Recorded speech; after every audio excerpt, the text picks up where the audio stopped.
Bon. Yo les trailers, et bah bienvenue dans cette nouvelle vidéo, tu vois tout de suite le professionnalisme, c'est plutôt l'habitude. Donc aujourd'hui on poursuit les vidéos Enduroman, donc on a fait tout le récit de toute la course, et là on commence à détailler toutes les personnes qui m'ont épaulé tout au long de cette aventure, et aujourd'hui je vous présente Johan Le Diète, Johan Robert, c'est moi, voilà, c'est lui, voilà, qui a eu un rôle déterminant dans la prépa et dans la course, parce que bon, le suivi alimentaire, vous savez les trois composantes de l'entraînement, enfin oui, la performance, c'est le sommeil, l'entraînement et la récupération. Non, j'ai déjà dit, c'est le sommeil et l'alimentation. Et voilà, pour un gars qui boit pas, qui mange jamais, c'était un peu important de recalibrer. On est parti de loin. On est parti de très très loin avec une belle déshydratation pour commencer en revenant de la Réunion. On a eu du mal à la travailler, mais ça l'a fait. Hein. Ça l'a fait. Et il a aussi fallu trouver ce que j'allais manger, notamment sur la traversée de la Manche, qui est un des gros points du coup qu'on a mis en place le plus vite possible on essayait, mais bon, comme on disait, il n'y avait pas beaucoup d'occasions non plus de tester vraiment toutes ces nourritures en conditions réelles, donc on a dû cibler des moments clés et trouver des solutions qu'on a trouvé. D'ailleurs, ça l'a fait. Hein. Ouais, très bien, très bien. Et d'ailleurs, on n'a pas mis les sponsors de la vidéo, putain, puis je mettrai des petits logos un peu partout. Ça sert de support à la GoPro qui est derrière, c'est pour ça.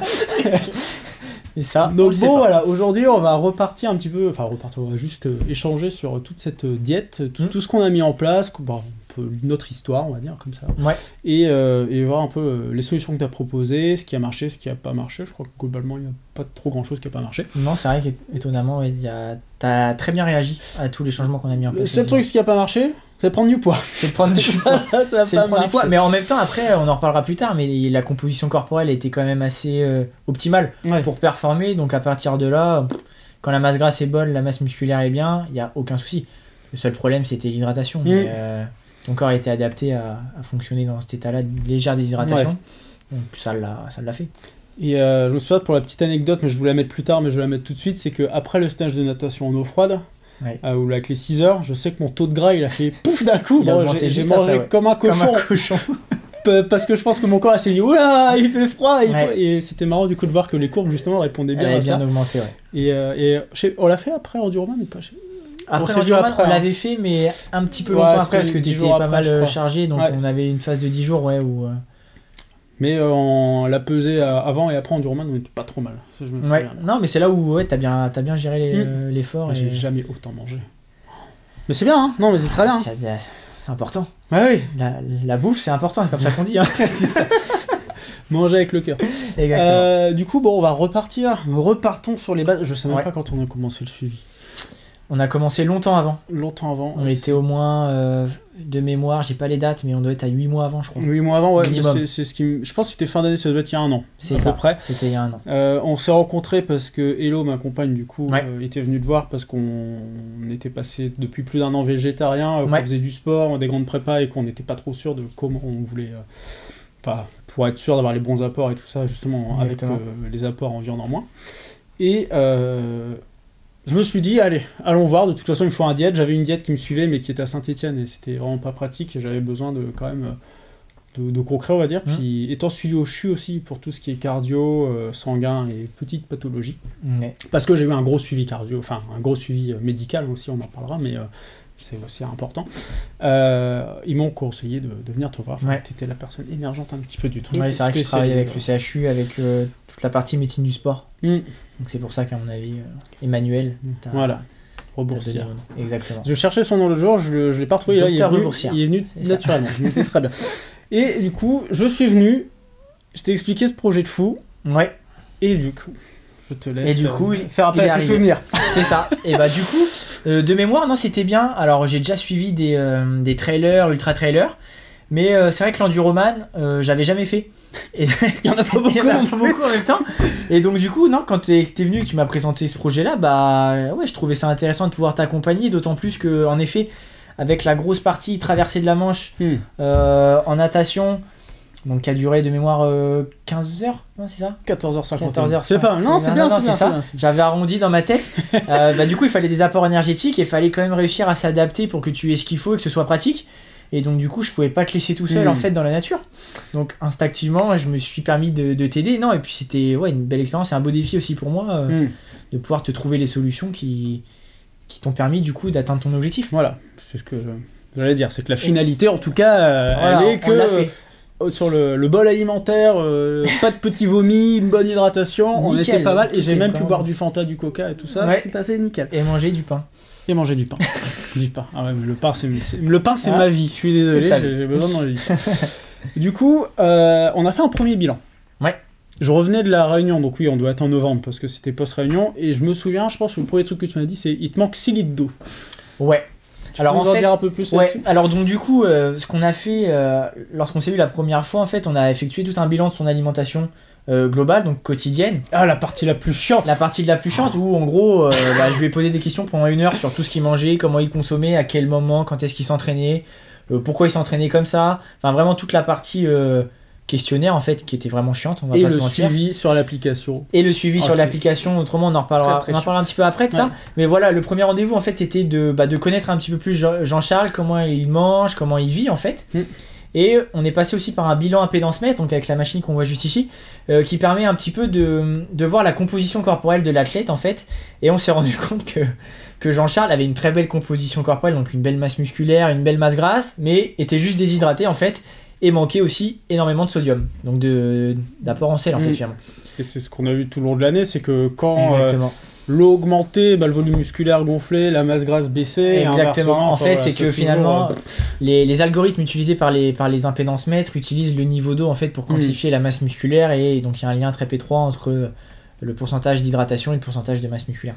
Mais alors, donc du coup l'idée là-dessus, pour finir là-dessus, c'était vraiment le gros point d'urgence, c'était ce statut d'hydratation qui était vraiment très bas et qu'il a fallu changer, ou en tout cas faire en sorte qu'il ne descende pas plus bas, en changeant les habitudes de Jean-Charles et notamment en s'hydratant énormément au quotidien pendant l'effort et en apportant un petit peu de sodium au quotidien, quoi. Alors on a testé la technique rajouter du sel dans les repas. Ça a eu ses limites. Il y a eu une première supplémentation du coup qui a été en sel. Et après, on parlera de là-dessus, des compléments alimentaires. Mais du coup, pour toi, la réelle difficulté, c'était de me faire absorber de l'eau, enfin du sel de l'eau, mais il y avait d'autres difficultés. C'est-à-dire qu'il fallait aussi compenser tout cet apport, enfin toutes ces calories dépensées, que je perde pas de poids, parce que ça, c'était une des stratégies. C'est certes, on a essayé d'en prendre, mais la première chose, c'était de ne pas en perdre. Ce qui a bien marché, je pense que la courbe de poids elle est assez constante. Et du coup, pour toi, c'était quoi l'enjeu là, la difficulté? Est-ce que c'était du fait d'être végétarien? Est-ce que c'était les quantités? Parce que c'est dur aussi. Enfin, moi, je suis pas forcément un gros mangeur. Je sais que c'était très dur au début pour moi de manger les assiettes que tu me proposais. Il a fallu fragmenter. Enfin voilà. Alors en fait, il y avait 2 points majeurs sur lesquels il a fallu se concentrer. C'était dans un premier temps, et peut-être le plus important pour moi, c'était tout ce qui était lié à l'hydratation. Parce que alors Jean-Charles pour l'enduroman s'est beaucoup entraîné, on était sur des semaines où des fois on montait à 35 heures et donc forcément 35 heures d'entraînement, ça provoque quoi? Ça provoque une grosse transpiration, une grosse sudation, donc une grosse perte d'eau, une grosse perte de minéraux, et c'était ça qui était compliqué, parce que autant l'alimentation, on a des moments bien précis dans la journée pour manger, et donc c'est pour ça que tu peux dire que c'est compliqué, parce que tu t'en rappelles, c'était vraiment bien calé dans le quotidien. Autant l'hydratation, en fait, faut boire tout le temps. Et c'était là où j'avais peur, c'était où j'étais plus inquiet. C'était sur le fait que tu aies un petit peu plus de mal à bien t'hydrater, et donc du coup à avoir vraiment un statut hydrique qui se casse la tronche. Et ce qui me faisait peur dans tout ça, la conséquence de tout ça, c'était d'une part des mauvaises performances à l'entraînement, donc une progression qui n'aurait pas été présente, et donc du coup tu n'aurais pas pu atteindre ton objectif. Mais encore plus important de ça, c'était le risque de blessure. Et c'était ça que je voulais absolument éviter. C'est pour ça que j'étais vraiment embêté avec l'hydratation, le sodium, la complémentation en sodium, pour éviter justement un statut hydrique trop bas, et donc du coup un risque de blessure aggravé. C'est ce qu'on dit, on le répète jamais assez, s'hydrater, c'est la prévention des blessures. C'est la base. Surtout au niveau tendineux et musculaire, c'est vraiment une base. Et un corps bien hydraté, c'est un corps bien élastique et qui se porte bien. Exactement. Alors je sais pas s'il y a des liens avec le collagène, j'ai pas creusé jusque là, mais l'hydratation des tissus, collagène, tout ça, tout est lié à l'eau. Le corps étant majoritairement, c'est ça, composé d'eau, j'ai envie de te dire, tout est lié à l'eau. Donc on a mis en place un suivi bimensuel, donc on se voyait toutes les 2 semaines. Exactement. Pour faire un petit coup d'impédance mètre.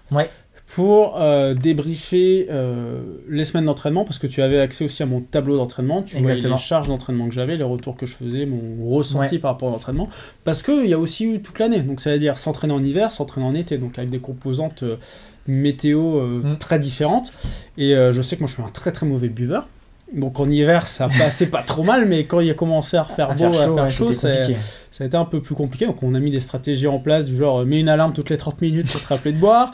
Moi je faisais la même quand je faisais mes longues sorties vélo et tout ça, parce que effectivement, fallait prendre l'habitude. Ça m'est arrivé sur l'Enduroman où je suis passé un moment, sur le vélo dans un autre espace-temps où j'ai roulé 45 minutes sans toucher à mes bidons. Et c'est parce que mon équipe m'a dit là ça fait 45 minutes, t'as pas bu du tout. Enfin 45 km, donc plus que 40.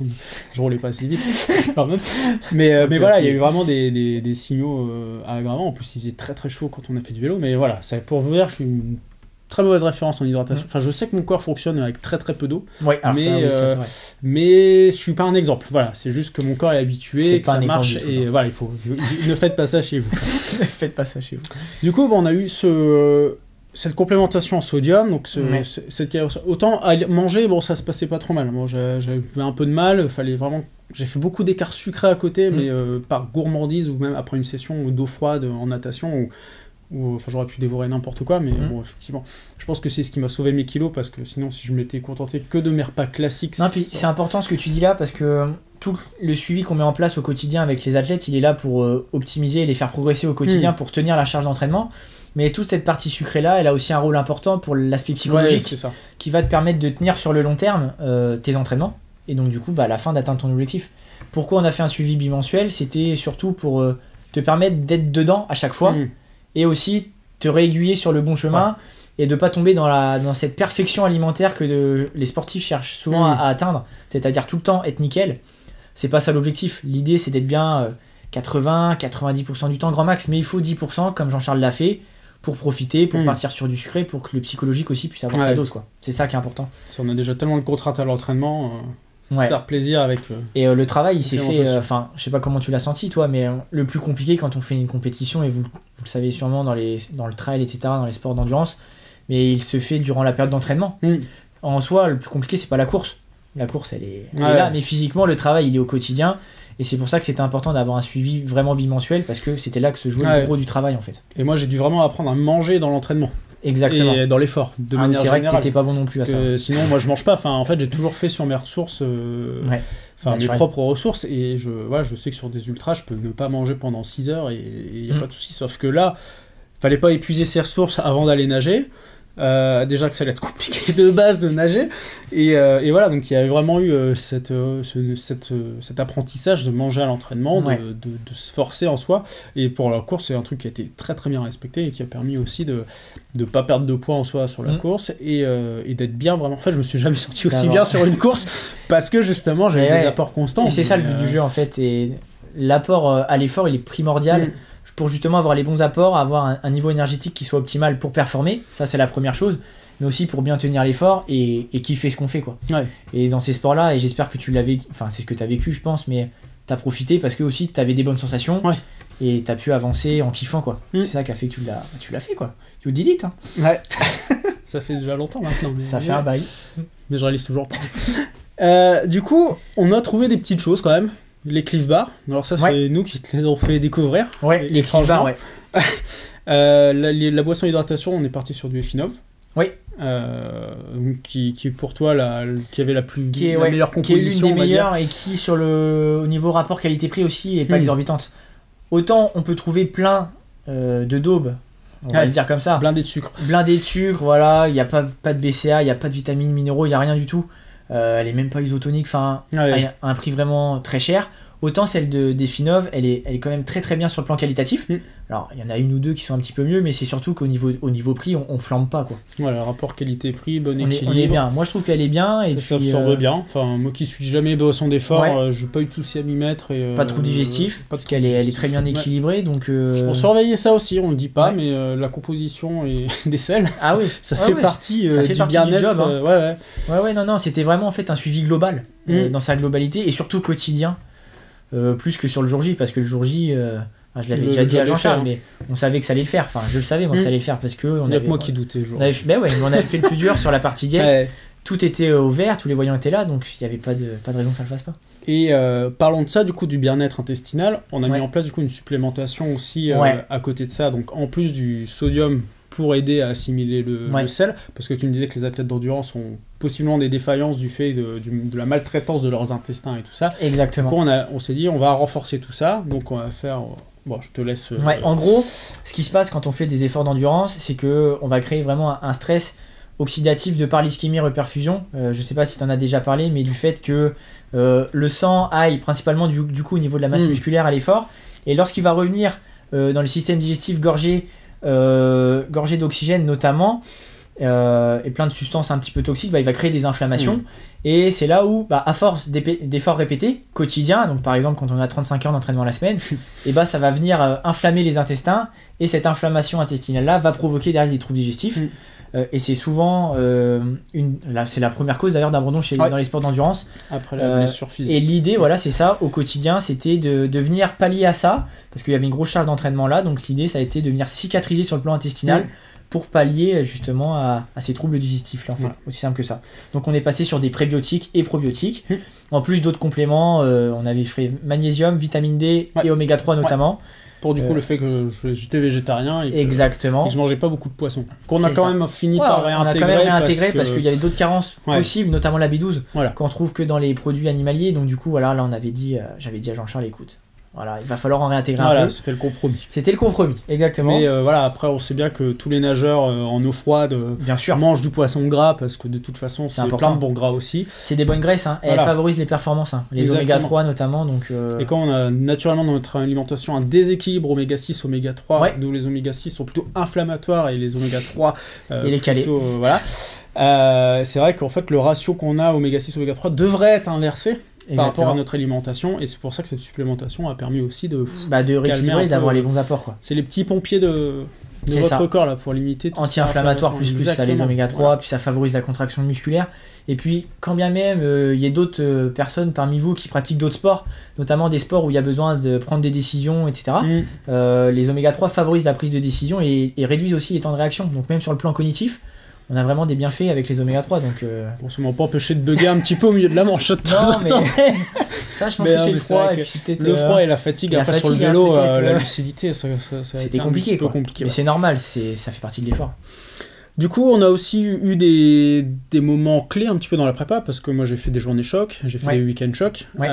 C'est là vraiment où ça a été les tests grandeur nature de l'alimentation. Il n'y a pas forcément besoin de détailler là-dessus, mais c'est juste que effectivement tu me demandais souvent dans ces journées-là de me peser avant, de me peser après, pour voir un peu quelle était la perte en eau que j'avais, et tu m'avais donné une règle où chaque 500 grammes il faut boire l'équivalent. En fait, ce qu'il faut faire, la formule qui est très simple à mettre en place, c'est se peser avant et après l'effort, et la perte de poids que tu auras eu, que vous aurez eu durant l'effort, va être représentée par de la perte hydrique, donc la perte en eau, et donc il va falloir prendre ce poids-là et le multiplier par 1,5 pour compenser ces pertes hydriques-là. Pas plus compliqué que ça. Voilà. Donc c'était ça qui était important, puis le test grandeur nature pour voir si ton corps réagissait bien en fait au protocole alimentaire qu'on allait mettre en place, quoi. Jusqu'au dernier week-end choc de 24 heures, qui s'est très bien passé. Alors, on va pas forcément... s'étendre non plus sur l'alimentation dans la Manche, parce que je pense que ça fera l'objet d'une propre vidéo, mais en gros tu nous as trouvé la marque Feed, qui fait de l'alimentation lyophilisée. Exactement. Que j'ai testé sur mon premier 6 heures. Tu détailleras un petit peu Feed après, hein, mais voilà, j'ai testé sur mon premier 6 heures, j'ai mangé que 800 ml de Feed sur 6 heures. Je me suis dit, alors moi ça m'allait bien parce que comme je mangeais rien, et j'avais quand même testé une compote qui m'avait cramé parce que c'était tellement, enfin pas si acide que ça, mais en force de nager c'était horrible en sensation, parce qu'il y a tous ces aspects là, pardon, je vous l'ai déjà dit, mais le sel ça brûle tout, et voilà, il faut vraiment bien choisir ses aliments. Et du coup on a trouvé Feed qui m'ont accompagné du coup sur la traversée de la Manche, où j'avais une formule salée et une formule sucrée. Si j'avais su, j'aurais pris beaucoup plus de goût, parce que franchement je pense que j'ai mangé vraiment beaucoup, enfin toutes les demi-heures, et c'est vrai que ça revenait très très vite. Et mais je me pensais pas que je me lasserais en fait aussi vite. Mais du coup, si tu peux juste nous dire pourquoi Feed. Pourquoi Feed ? Parce qu'en fait, Feed, c'est une marque qui il n'y a pas de placement de produit, hein, je veux dire. On les a jamais contactés. Hein. Non, mais c'est juste que ils ont voulu m'offrir un shaker, mais j'ai jamais reçu, je crois. En gros, la marque Feed, ce qui a été bien là dans le cas de Jean-Charles, c'est que durant la traversée de la Manche, il fallait trouver quelque chose et ça c'était une des conditions de Jean-Charles, qui m'avait dit que il fallait trouver quelque chose qui puisse consommer et qui puisse aussi vomir très facilement. Voilà, qui doit avoir le même goût à l'entrée et à la sortie. Exactement. Pour que ce soit glamour. C'est ça, pour que ce soit d'un point de vue pratique, d'accord. Et il fallait aussi qu'il y ait les bons apports dedans. Et donc du coup, les repas feed étaient une boisson lyophilisée qui comportait tous les vitamines, minéraux, et donc tout aussi sur le plan glucidique, énergétique, protéique, en fait, qui était très complète et qui était quand même assez facile à mettre en place. Ouais. Et donc du coup, on a testé ça. Mais en réalité, on n'a pas eu besoin de tester d'autres produits parce qu'il a testé direct et c'est passé, donc on n'a pas réfléchi plus que ça. Mais l'idée était de trouver on a eu de la chance, parce que voilà, trouver quelque chose qui passe et qu'on peut renvoyer assez facilement. Ouais. Oui. J'ai pas testé du coup. Non, on n'a pas testé, mais tout ça pour dire que justement, la marque Feed et le produit qu'on a pris était quand même adapté à l'effort. Et donc du coup, tu avais quand même les bons apports durant toute la traversée, ce qui t'a permis de tenir le choc. Ouais. C'est vrai que le seul bémol qu'on aurait pu, la petite chose qu'on aurait pu modifier, c'est cette variété au niveau des parfums pour éviter d'être lassé, quoi. Le problème, c'est qu'en végétarien, il n'y avait pas de diversité, et le troisième, c'était tomate. Et pour le coup, tomate, acidité, ça ne serait pas passé du tout. Non, au niveau c'était pas bon. C'est pas que c'était pas bon, mais moi, c'est pas quelque chose qui me parlait beaucoup. Ouais. Et à savoir que du coup dans le stage en eau froide qu'on a fait à Palavas-les-Flots, donc stage obligatoire de 6 heures, voilà, j'ai testé Feed, mais en fait c'est très difficile parce que, je te l'avais dit, mais tout le monde a sa méthode, personne la donne vraiment parce que c'est sa propre méthode en fait. Ça peut marcher sur quelqu'un, ça peut absolument pas marcher sur quelqu'un d'autre.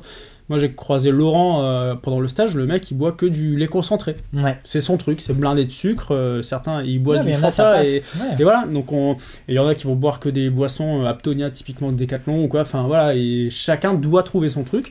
Bon, moi alors je sais pas si j'ai de la chance, un organisme résilient ou quoi que ce soit, mais en tout cas on a trouvé assez facilement le truc. Le problème c'est que les feeds ça s'achetait par sac de 20 kilos là. Ouais, c'était ça, mais le truc bien avec feed en fait c'est qu'ils sont très complets. Et là où tu le dis par rapport à du lait concentré ou de l'Aptonia, tu crées des équilibres. Voilà, on va créer des déséquilibres énergétiques au niveau des vitamines, minéraux. Là on était sûr que tu avais ce qu'il fallait.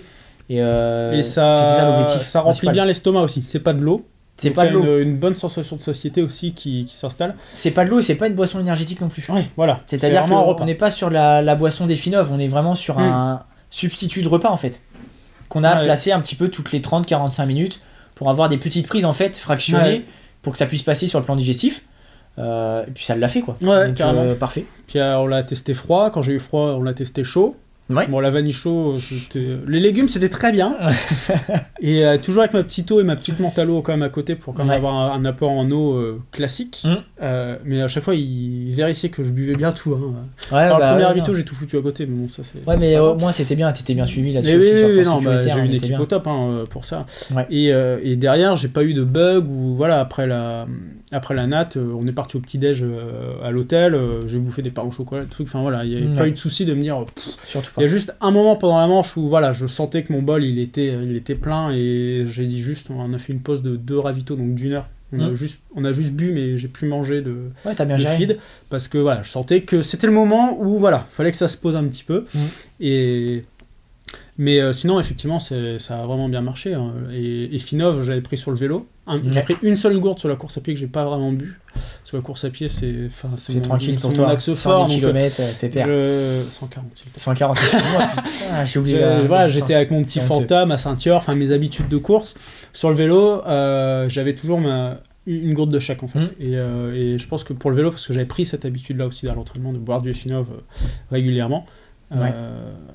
Mais pas autant qu'il faudra à l'heure, mais bon, voilà, c'est pas la même intensité non plus. Enfin, c'est toujours ça qu'il faut trouver l'équilibre entre ton propre besoin et la puissance de ton effort comparé à les recommandations du produit. Quoi. C'est ça, et là où tu mets encore le point important, et j'insiste vraiment beaucoup dessus tout à l'heure, c'est vraiment sur la régularité, sur le travail quotidien. En fait, l'idée c'est de changer les habitudes pour qu'elles soient le plus optimales possible. Créer des habitudes déjà. Exactement, créer des habitudes quand il n'y en a pas. Mais après, il y a aussi tous les besoins psychologiques liés aux sportifs qui sont personnels, où le sportif va amener son petit produit en plus qui, même sur le plan nutritionnel, peut être totalement pourri, mais qui sur le plan mental va faire du bien et va lui permettre de tenir en fait.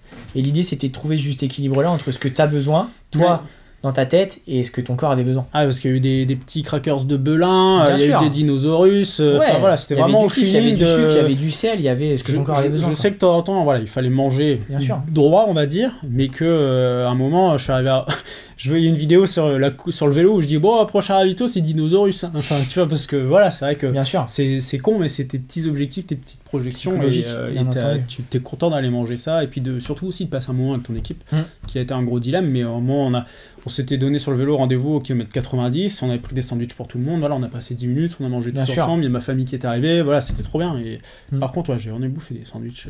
Non mais. C'était pas dans c'est pas de l'alimentation au sport, mais là, à la fin, de toute façon, le plus dur est fait. Donc en termes de. Exactement. C'était juste la fatigue qu'il fallait gérer. J'ai pas bu de café, tiens d'ailleurs, de tout. Pas besoin. Et voilà, en tout cas, on était bien et c'était parfait. Et je voulais te remercier du coup pour tout ce merci à toi pour ta confiance. Non, on aura été bon. Qu'est-ce que t'en retires du coup de cette expérience? Quel bilan t'en ferais pour conclure cette vidéo? Ce qui pourrait faire un beau podcast d'ailleurs aussi, je suis en train de me dire.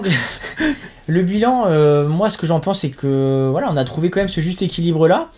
Vraiment ce qui est important de retenir quand on veut travailler son alimentation à l'effort comme ça sur les épreuves de longue distance, c'est vraiment de chercher dans un premier temps à travailler les habitudes alimentaires quotidiennes, et c'est vraiment là-dessus qu'on s'est focalisé dans un premier temps, et seulement ensuite partir sur l'alimentation du sportif et la complémentation. Et c'est ce que je te disais tout à l'heure en off, mais la chose qu'on aurait pu faire et qu'on aurait dû faire, mais je travaillais pas encore avec cette marque là, ça aurait été de pousser un petit peu plus loin le vice en utilisant des capteurs, des biocapteurs pour voir la glycémie, comment elle varie à l'effort, pour vraiment adapter les prises alimentaires, pour avoir vraiment un niveau énergétique adapté, donc avec la marque Super Sapiens. Ce que j'ai intégré maintenant dans mes autres suivis et qui, pour le coup, apporte vraiment des résultats optimaux parce que tout est adapté, calibré par rapport à l'athlète et plus personnalisé en fait. Après, il faut accepter d'avoir ses contraintes. Bien sûr. Que je pense ça m'aurait Ah ouais. Je pense que mais tu vois, ce travail-là, on l'aurait fait au quotidien. Oui. C'est-à-dire que on l'aurait pas fait le jour J. On l'aurait fait au quotidien sur, par exemple, un week-end choc où l'idée, ça aurait été de voir comment ça influencerait directement ta glycémie. Et dès qu'on aurait trouvé, basta, plus besoin. Et puis tu sais, on aurait mis le rythme et les fréquences en fait. Après, l'avantage entre guillemets que j'avais, c'est que moi je me connaissais bien aussi. Tu te connais très bien. De base, je sais comment mon corps réagissait, je connaissais mes coups de mou, je sais que ça revient. Enfin voilà, je sais comment ça fonctionne. Effectivement, pour quelqu'un qui a peut-être moins d'habitude sur l'endurance ou sur des sports à haute intensité, ça peut être vraiment un outil très, très performant et très intéressant. Bon bah tu vois, 30 minutes tourne. 30 minutes tourne. Merci beaucoup Yoann pour ce moment, pour cette année et peut-être pour un prochain projet. Aucun problème. Un prochain projet. Je n'ai pas réussi à le dire, mais c'est pas grave. Et puis voilà, si vous cherchez un diète, n'hésitez pas. N'hésitez pas, franchement avec grand plaisir. Les coordonnées. L'insta, le juste tout en dessous, puis notamment maintenant j'ai créé un groupe Facebook il n'y a pas très longtemps, je me permets de le dire, qui permet de transmettre du contenu en fait gratuitement en fait, et un petit peu plus poussé que sur le compte Insta qui est un peu plus généralisé en fait. Le groupe Facebook est vraiment exclusivement dédié aux sportifs et on y apprend pas mal de choses, donc vous êtes tous les bienvenus, hein. Venez, il n'y a aucun problème, on s'amuse bien, et Jean-Charlie aussi d'ailleurs. Je mets le lien en bas et puis n'hésitez Exactement. pas. Merci beaucoup, et puis nous, je sais pas ce que sera la prochaine vidéo, mais en tout cas on se retrouve bientôt. Ciao. See you.